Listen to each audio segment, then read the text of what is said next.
est, c'est l'heure du journal des médias de Julien Pichenet. Avec des chiffres pour débuter avec les audiences d'hier, qui a donné Master Crime sur TF1. 3 200 000 personnes ont suivi les aventures de Muriel Robin et Dan Lenen hier soir sur TF1. Bon, la saison 2 de Master Crime est loin de faire les mêmes scores que la saison 1. On a perdu plus d'1 million de personnes entre la saison 1 et 2. Ceci dit, hier soir, Master Crime était largement en tête des audiences, puisqu'en deuxième position, France 3 avec les murs du souvenir n'était qu'à 2 300 000. Un petit mot de Télématin qui était sous la barre des 700 000 téléspectateurs hier. L'écart avec Bonjour la matinale TF1 n'était que entre guillemets de 370 000. Il est en général plus élevé. On va préciser que Flavie Flamand a pris 15 jours de vacances pour cette Toussaint. Le duo Flavand-Arnaud ne se reformera que lundi. Europe 1, le journal des médias. Et puis nous ouvrons ce journal des médias avec la légende Philippe Bouvard, à qui nous pensons fort ce matin. Hier, les dirigeants du magazine VSD ont fait savoir que Philippe Bouvard n'avait pas été en mesure de leur livrer ce mois-ci sa chronique intitulée Bouvardage. Une première en plus de 70 ans de carrière, souligne VSD, qui espère le retour de l'animateur journaliste d'ici le mois prochain. D'après nos informations, l'animateur mythique du Petit Théâtre de Bouvard ou des Grosses Têtes, qui doit fêter ses 95 ans début décembre, serait actuellement hospitalisé à Cannes après avoir subi une opération bénigne. L'an dernier, lors de l'une de ses dernières interviews à ce jour, c'était sur C8, Philippe Bouvard avait évoqué son état de santé à Jordan Deluxe. Je suis toujours en vie, mais pas complètement, quoi. Le grand âge m'a valu quelques infirmités, quelques handicaps, mais dont j'ai appris à m'accommoder. On souhaite un bon rétablissement à Philippe Bouvard, légende du journalisme et du PAF, qui est entré dans ce métier en 1952. C'était au Figaro. Et j'aime préciser qu'il a commencé la radio chez nous, ici à Europe 1. Il était jury dans l'émission Les numéros 1 de demain, qui était une sorte de nouvelle star de The Voice avec 50 ans d'avance. Philippe Bouvard qui a aussi marqué la télévision. Thierry Tullier. Philippe, pardon. Thierry, c'est l'autre. C'est l'autre, pardon. Ça arrive toujours. Vous en avez parlé dans vos différents documentaires. Je lui ai même consacré 3 émissions spéciales en prime time. L'une où il fêtait ses 50 ans de télévision, et puis les 30 ans du Théâtre de Bouvard, et la dernière des Grosses Têtes de RTL. Nous avions fait, grâce à Thierry Tullier d'ailleurs, une émission spéciale sur France 2 ce soir-là.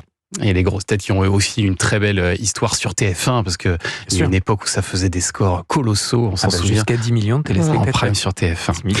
Bon, et puis alors ce soir, on sera évidemment tous devant la télé des années 2000 sur France 3, mais il y a une forte concurrence en face. Oui, sur France 2, il y aura un épisode qui réunit 2 séries, Astrid Raphael et Alexandra L. Le duo d'enquêtrices incarné par Sarah Mortensen et Lola Dever s'alliera donc à Julie Depardieu, de quoi faire grimper les audiences et faire mal aux Energy Music Awards. L'an dernier, déjà, l'épisode d'Astrid et Raphaël avait réuni plus de 5 millions de téléspectateurs, soit près d'1 800 000 personnes de plus que la cérémonie diffusée sur TF1.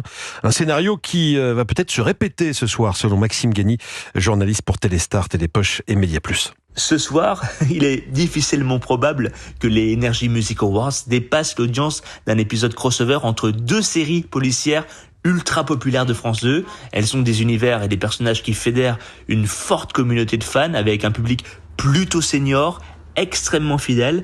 Et ce qui est fort aussi, comme le soulignait Anissa, c'est que 50 ans après Les Valseuses, la fille de Gérard Depardieu va retrouver la fille de Patrick Devers.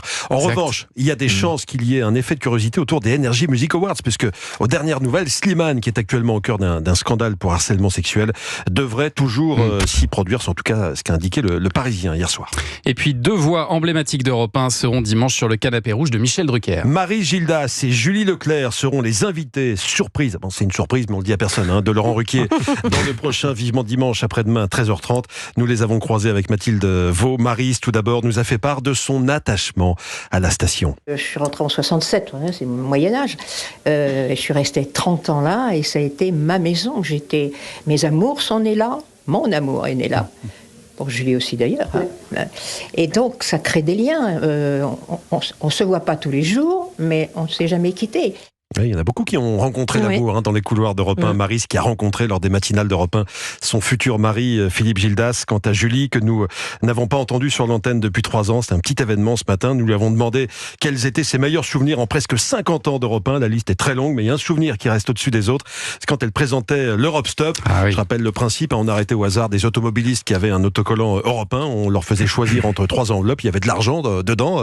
Il y avait une somme différente dans chaque enveloppe. Enfin, en théorie, parce que c'était parfois, elle nous l'a avoué, un petit peu arrangé. Quand on a vu qu'il y avait des mariés dans une voiture, on voyait le tulle et tout, les machins, et on a vite garni les 3 enveloppes de 10 000 euros, enfin 10 000 euros, des francs à l'époque, voilà. Et les mariés ont donc, quelle chance et tout, mais vous vous rendrez compte si vous aviez tiré l'autre, mais quelle catastrophe. Et Julie qui se souvient bien de cet épisode, elle en avait d'ailleurs pleuré d'émotion.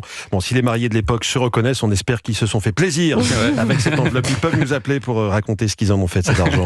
Vous aurez l'occasion d'écouter d'autres souvenirs de Maryse et Julie, d'autres souvenirs d'Europe 1 après-demain, donc dans Vivement Dimanche de Michel Drucker sur France 3. C'est incroyable comme la voix de Julie n'a pas bougé. Incroyable, hein, C'est la même voix. Et on l'embrasse évidemment, Julie Leclerc. Et alors pour terminer ce journal des médias, sachez que Maria Carey, ça y est, a donné son top départ en ce vendredi 1er novembre. Go!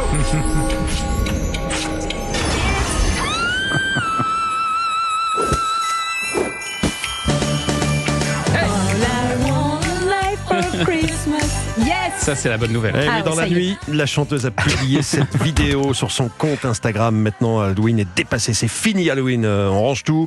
It's time de se concentrer sur Noël qui approche. Et pendant 2 mois, donc, nous allons entendre cette chanson de Maria Carey. Qui évidemment plus en pouvoir. Oui, mais elle s'en met plein les poches de son côté. 53 jours. Et on a vu, elle est co-auteure. Elle est co-auteure de la chanson. Oui, effectivement, elle doit. Ça tombe. Ça tombe. Merci, Julien, pour ce journal des médias dont toutes les infos sont à retrouver dans notre newsletter média. Inscription gratuite sur europe1.fr.